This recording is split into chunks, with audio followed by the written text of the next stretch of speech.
সালে এটা ছিল হলো 24 কোটি টাকা আমদানি, আর এটা 25 সালে দিয়ে এটা আসছে হলো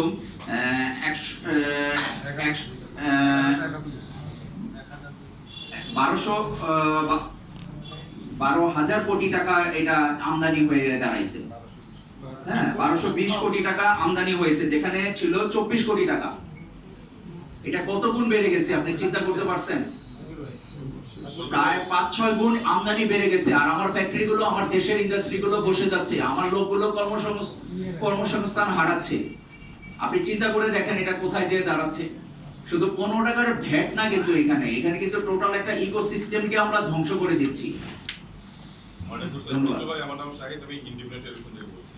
আপনার কাছে যেহেতু আপনি সভাপতি, সব কথা শুনলাম আপনাদের। সরকারের তো রাজস্ব ঘাটতি থেকে প্রতি বছর রাজস্ব আদায় করতে হবে, আপনারা বলছেন আপনাদের সুবিধা দিতে।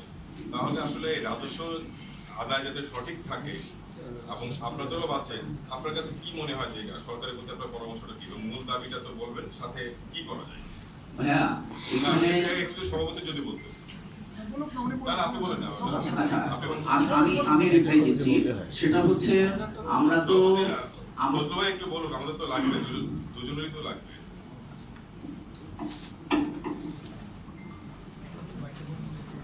মাইক্রোফোনগুলো একটু কমে যদি